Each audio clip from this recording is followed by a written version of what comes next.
Alexandra, whose film The Vanity has been nominated at our festival in Nice. Congratulations and welcome. Oh, thank you. Thank you. Thank you very much, Dorothy. Thank you. I've seen it. Yeah, a bit of a creepy film. Great film. Thank you. Thank you. Can you just start by telling us what your connection is to this film, and also a brief synopsis of The Vanity, please? Yeah, absolutely. So I'm executive producer, and also with two of my colleagues, we created the story. Yeah. From start to finish. It's about a couple who moves into the suburbs from the city. The wife is down and out. She's an artist, and she's no longer practicing her art. So her husband, sort of finds a piece of street furniture and brings it in. So distressed furniture. Yeah, distressed. Yeah, that he can refurbish and give to her as a gift to sort of like reignite her creativity. And it turns out to be haunted, and it all goes downhill from there. And where did the idea? Actually, can you answer a question for me that I kind of should know the answer to, really? What's the difference between a producer, and it's really more for the camera, and an executive producer?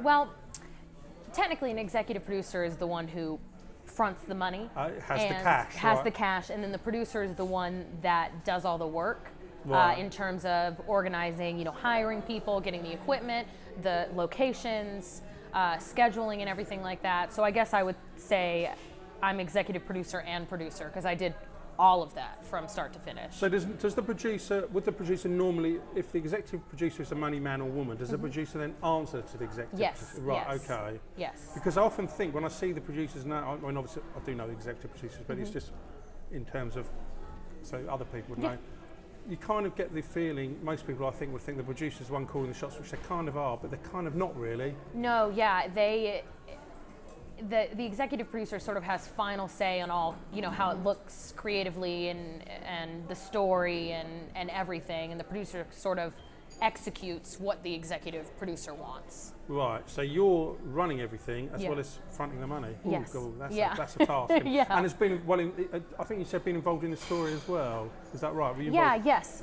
We sort of, my team, we kind of did it backwards, where we sat down and we said, we want to make a film, but we didn't have a screenplay or anything written, so we were like, okay, what do we make? And we sat down, and my colleagues were like, well, you know a lot about horror films. I love the genre. It's my favorite genre. And they said, well, why don't we do a horror film? And it came out of that. So whose idea was it, the Vanity? My... I don't know if you call it a vanity. I know it's called The Vanity, but is that actually... yes, that's a vanity. It's a vanity, isn't it? Right, it's like where you make up, where women do their makeup.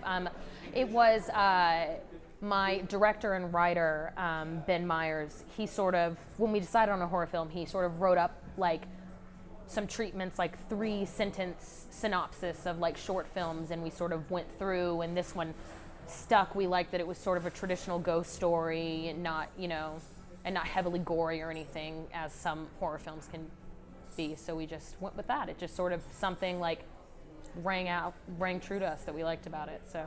And with horror films, do you think that less is more, in terms of if you don't see something, it's better? Kind of like, you know what I mean? So I've seen lots of horror films where it's implied, or you might only get something out of the shadows. You don't actually see anything in full shot. Yeah, I mean, it is... I think it's a double-edged sword, because if you see it, it has to be great, right? And it's really what I found. It's really hard to film a horror film, and know that you have the shot. Like the very last scene is this big scare moment at the end, and it's really hard to do that when you don't have the sound and it's not colored correct. You're just sort of going blind. So if you do it right and you see it fully in the shot, then it's good. But it's a lot easier to sort of hint at it than to do it full out, sort of balls to the wall, if you will.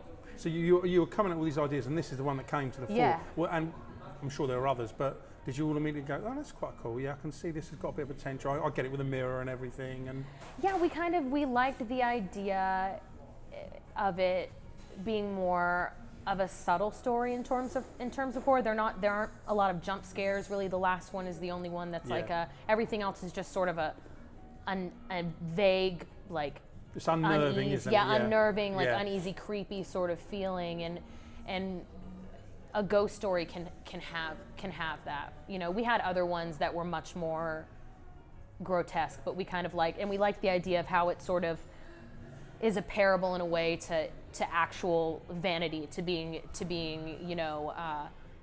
careful not to get sucked into your appearance too much because it has repercussions, and this is sort of a metaphor, I guess, for that in a way. And how long have you been involved in filmmaking?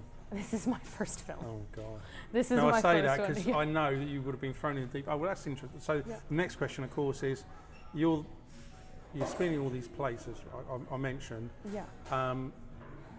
Was it a bit of a trial by fire, or was it pretty much how you'd imagine? Because you're going to be the go-to person. Yeah. I know the director is as well, of course, but a lot of time people are going, oh, well, Fred's just turned up, he's sick, or we need some more food. I know all these things go on. Yeah. Oh, by the way, we need a bit more money here, right? Yeah. So, yeah, yeah, a lot that happens more money. a lot. That happens a lot. Well, I imagine the first question you're going to say is how much it's going to cost me every time. But Yeah. But overall, what was the take on it? Was it sort of how you imagined, or not really? It is a much longer process than I ever imagined. I come from a theater background, and right. That's sort of a different type of marathon. But to a film, I mean, we took 6 months to write the script, then we shot it, and then it was another 4 or 5 months of post, and so it was a lot longer process than I thought. And I would say probably right at the beginning, it was a lot more overwhelming. But once you're in it and you sort of have everything delineated that you need to do, we overly planned because we just wanted to make sure that covered everything. I guess. Covered everything, so that when it came to the shoot weekend, and things are going to go wrong because things always go wrong in the last minute. That's just something you can plan for. We wanted to make sure everything was out of the way, so that when it came down to having to deal with crises, that's all we had to deal with, because everything else was sort of in line. Yeah, no, I know what you mean, and Yeah. I suppose I know theatre and film are completely different. Yeah. But I'm guessing there's still elements that you can take with you. I mean, I don't know. I'm just, I suppose, asking the question, really. Yeah, no. And did you act, by the way? You in theatre? Were you acting? Again, Yes. I'm an actress, and this was my first film. Sort of behind the camera. Right. Okay. I did, and when I was doing theater in college and things like that, I did stage manage quite a lot, and that honestly prepared me for producing and executive producing pretty well, because it's sort of that's the less creative role and more like organization and timing. So it really is just sort of a longer version of stage management, to be honest. And when you're building this project, when you've got the story and you're putting the script together, how do you go about, not necessarily the casting side? I'd be interested to know how you would choose a DP, for instance. How would that be, or an editor, or are they on recommendation, or is it a process of interviewing? And I mean, I know you've got to look at their work, but how does that all kind of happen? Well, the editor was Rachel Pearl, and she actually, me, Ben Myers, and Rachel Pearl all did the story together, and we were all colleagues, so we were there from the beginning. So we knew she was going to edit it. Yeah, she was. Okay, got it. Yeah. The DP was sort of a mutual friend through Ben Myers, who was actually he did commercials. He's a commercial DP, and he's wanted to really break into sort of film and narrative, and he had his own camera and camera package, and we got him. Yep, we got him first deal, and he, with commercials, they always have to look good. It has to. You have to sell the product. So we knew that he could deliver on what we want visually. Yeah, and what about did you kind of have in mind who you were going to cast in this? Or was it from scratch? We obviously had people in mind, but we did hold auditions, and we did, a long weekend of auditioning, and it sort of, we actually did end up casting people, we knew, but we saw, loads of people that we didn't know, and it's sort of, we had people in mind, but, it's all up in the air with auditioning. It's sort of casting, anything can happen. And I guess your theatre background helped no end, or was it a completely different process? For the casting? Yeah, as opposed from film, as opposed to on stage. Or the process you go through to cast someone, is it similar, or is it completely different? It was, well, we took a very different approach, because really there's not that much speaking in our film. So we sort of actually, the only really chunk of dialogue in the film that we have, we actually wrote for the auditions, because we had to give the actor something to do, in the casting room, and it sort of, that scene sort of made its way into the film, because the two actors that we cast, they had such great chemistry in that scene that we were like, oh, it's got to be in there. It is very different, because theater, you know, it's you come in with a monologue or something that you've prepared that it's not necessarily part of the show that you're auditioning for. It's just sort of this is the monologue that you do. And with film, it's more of like come in and do this scene from the movie. You know, they don't come in with their own material. We give it to them, you know, a week or so before their slot, their audition. And I suppose the other thing that's quite interesting is with theatre, of course, it's cast, it's ready to go. Every night's basically the same. Yep. I mean, you might have subtle differences. Yeah. And it's immediate, and it's a 1, 2, 3 hour show every long. But of course, the whole process of making, and you've already alluded to this, from the planning, shooting, post, takes months. And I know you had a pretty good idea that it was going to be a long time, but in hindsight, is it like, God, it's such a slow process?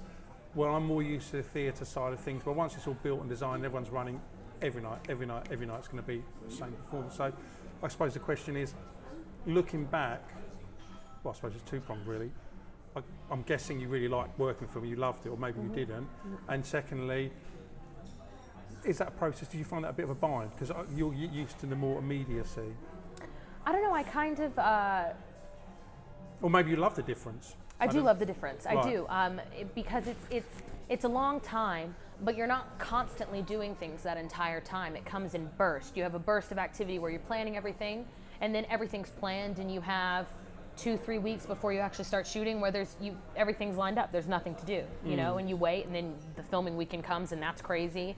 And then you have another like lull where nothing happens, and then it's a burst of post, you know, editing and watching it over and over and over, different versions, and putting sound in, and then it's done. So it's not, you know, we worked on it from January to October of 2016, but it wasn't like every single day. No, it was the, you like know, piecemeal. it was piecemeal. Yeah, it was like, you know, a couple of weeks of a lot of activity, you know, on and off. And was there any incidents there that happened where you're making the film you sort of stand out? Loads, you're going to say. Oh, loads. We actually lost our location 2 weeks before we started shooting. Oh, God. So it was sort of right. Was it? It was because this isn't in set. It's actually in a location. You think? Yes. Right. We had a house. Well, the story. The house was haunted. The house we got was actually. Well, we weren't told it was haunted, but it actually turned out we had some really creepy instances. No, do tell. So one, it was a 3-story house, and it was like 150 years old, this house. It was beautiful. It really shaped the script because we had a totally different idea at first. And once we got in, you know, sort of base camp was in the basement, and then we sort of filmed on the next 2 floors. So as producer and executive producer, and I also kind of was production manager, meaning like I was handling catering and everything else. Yeah. I was down in the basement almost the entire time, and one day we're shooting, and I hear. Oh God, this is creeping me out, and you haven't even said anything. How sad is that? I hear music playing, and I'm immediately livid because I know we're shooting, and I'm like, what idiot on this crew is playing music? What music? It was like 1950s like big band music, and it's playing, and I'm like, what idiot is playing music? So I run up to the first floor, and I'm looking, and I'm like, you know, whispering, turn off your music, because I know that they're live upstairs, and everyone's looking at me like I'm crazy, and I'm like, okay, so maybe Ben, the director, you know, added in music to the scene. So I go upstairs and I wait for them to cut, and I'm like, is that you guys playing music? And they all look at me like I'm crazy. And then I go back down to the basement and I hear the music again. And the basement was cut in half. One half was a room that was kind of like a work room, had a lot of equipment and a garage sort of feel, you know, all the storage for paints and tools and things. And then the other half was like a rec room with like a pool table. So I was in the rec room with a pool table, and I go into the other workroom, and up on the top shelf of the you're so nervous. I'm trying kind of no. It's one of these things. It's like a paradox. I'm kind of ultra intrigued and ultra scared to hear this. On the top shelf, there's a radio playing music. Wasn't turned on. That was the third day that we were there, so it wasn't like it was a timed thing. You know how sometimes you can set a clock to go off. It had never gone off before. It never went off again. It was just on, playing music on the top, on the very. I mean, I couldn't even reach it. I had to get a chair to get it. And then I have more if you want. If you want more. Okay, give me another one. It can't be worse than that. So we were in the kitchen, and we had a bottle of red wine that we had, you know, uncorked after the first day of shooting, and we're sitting there talking, me and the assistant second AC, and we're talking, and all of a sudden, this bottle of red wine, the cork shoots straight up to the ceiling, like a bottle of champagne, like had been popped, but it's red wine. And we were both like, it's not carbonated. We have another thing, a window fell out that in a room no one was in. We had a pipe burst, and we had, the day we left, my editor Rachel took a picture and there was a face in the window. Yeah. By the time we were done, filming, we were like, let's get out of here, because I think there's a ghost that's kind of jealous that we're making a movie and it's not about them, so we gotta go. So whose house was it? It was through a mutual friend.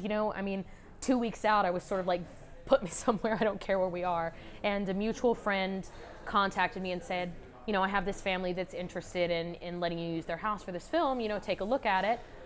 And it was, as you in the film, it's beautiful. It's a gorgeous house and fully furnished and everything, and it worked out. And we just, sort of paid to have them go stay at a hotel for the weekend. And because at that point, as an executive producer, 2 weeks out, I'm like, I'll pay you anything to have this house.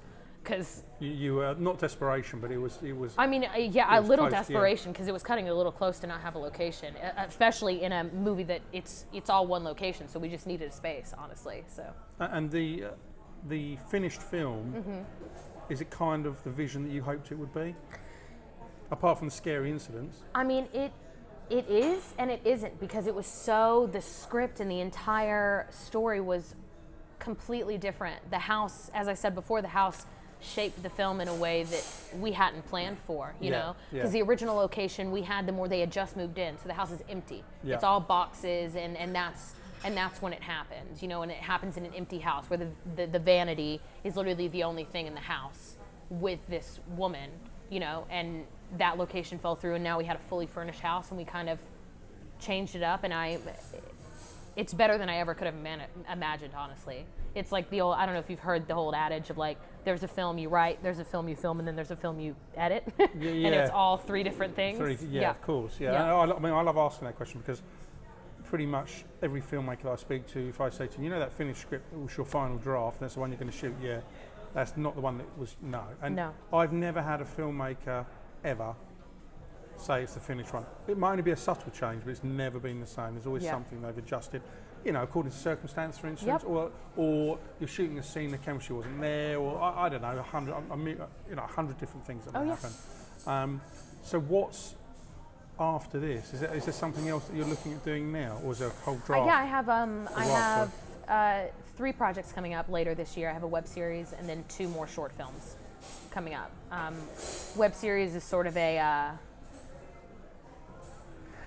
Don't say, honestly, don't have to tell me if you don't know. Oh, great. No, it's just sort of a superhero web series, but also like a normal. But you've called it a Webio now. Really? A Webby? A Webio. A Webio. Because our video and web combine. Oh, I've never heard that before. That's quite. Because these things, I don't know if you use in the US, this kind of look, we call it shabby chic. Do you say that? Yeah, shabby chic. Shabby chic. Yeah. So a Webio, I think, is a new thing. Yeah. So sorry, I interrupted. Oh no. Yeah, just 3 projects, a web series, and then 2 short films. One another horror short film, and then one sort of a murder comedy, I guess. Okay. And what about I'm guessing you're still doing all the theatre gig as well. No, I've actually I've sort of over the past couple of years fully transitioned into film. So really? Doing pretty much exclusively film now. And are you going to be at all treading the boards in front of the camera, or is it all about, from now, if possible, going to be behind the camera? These next 3 I'll be in front of. For my first one, because I had so many hats, I didn't want to throw in having to worry about acting in front of the camera as well. That was just, when I had never done anything on the other side, that was too much for me. But now that I have a hang of it, I'm gonna try my hand in being in front and behind simultaneously. Are you going to give it a go? Yeah, I'm going to give it a go. So would you say that as the first project, doing all of those because obviously it's a success. Yeah. But in hindsight, do you think it was a little bit too much to do that? No. It was all as you'd imagined it to be. Yeah, it wasn't like I imagined, but I'm sort of a take it in stride kind of girl, and it was amazing. It was really just because I come from an acting background, and to specifically in film, you know, theater, you're kind of, as an actor, you're in through the whole process. You know, you're in from start to finish. You have rehearsals. You see everything. Sort of, the show take place around you. But in film, you come on one day, you're there for a couple hours, you're done. And when you're not acting, you're kind of in a break room waiting to go. You don't see the whole process from start to finish. You just sort of blip in and blip out. And it was really invaluable to be behind the camera and be like, oh, this is the whole process. Gig, wow, yeah. I had no idea. Yeah. If kind of sort of moving away from your film, is there one thing that you've seen in filmmaking continuously or often you think that's a bit of a problem and I think we need to do things differently? That's probably a bit of a tricky question to answer, but I would say having a strong story. I see so many, you know, I've seen quite a few films that you can tell, I mean, it's beautiful. There's a lot, you can look at it and say, Lord, that's a lot of money. Like, they spend a lot of money, but then the story's kind of subpar, and I feel like, well, it's kind of wasted in a way, because it's like, well, you've spent all this money on a thing that the story's not strong, and the characters aren't intriguing, and it's, you know, it's not interesting, you know, and it's kind of a tragedy, you know. I think the story should always be first, you know. And how did you ensure, I mean, I know you were co-writing, but is there sort of, when you're, and of course I'm bearing in mind it's your first film, although I know you've been involved in the sort of industry, would you sit down with the others and go, okay, we've agreed on the story, and I asked this of a filmmaker earlier, but what are the beats that you think you need to install to make sure it's always going to be like something interesting to the people? Because at the end of the day, I want to go to the cinema or watch a film and I want it to be interesting. Yeah. But what's that hook that you think is going to keep it interesting? And your answer may be completely different from someone else, but it's just interesting to hear. Yeah, you know, that's a difficult question, because for me, it's almost, it's very hard to articulate, because you sort of just know when it, I mean, this is awful, like, doesn't make any sense, but you sort of have that feeling, like, you know when it's good, like, you have like a gut, like, oh, this is interesting, okay, got it. You know, and you didn't have that feeling before in previous drafts, and it just sort of hits you and you go, oh, this is it, it hooks you in, you know, and I'm not sure. Yeah. No, because that's when you're jettisoning stuff in previous drafts. Yeah. And I suppose if you're writing it, if you're co-writing or bringing other people with their ideas, that's again a double-edged sword. But I suppose the advantage is they may say something to you, go, look, I don't think this works because of this. I mean, they may be wrong, but conversely, you can say the same. Say, well, I don't think this is working. I mean, there was a lot of that with writing, because it took about 5 months to write it, of back and forth, the three of us, you know, coming up with ideas. Ben would go write a draft, we'd come back and be like, okay, this works, I don't like this, people arguing, no, I think this works, sort of, and we had to constantly sort of pitch specific moments to each other and convince each other that, no, that works, and sometimes, you know, the other person would be like, oh, no, you're right, now that you've explained it, yeah, that works, or other times, like, nah, I'm just not feeling it, you know, it's just back and forth, Alexandra, that is it. Yeah, thank you very much, that was wonderful. What is this piece of junk? I saw it and I thought that But what? place for you to sit, do your makeup. What are you talking about? You haven't unpacked anything in your studio? You don't paint. You sleep in. You don't cook. I have to make an extra effort to fill in the gaps.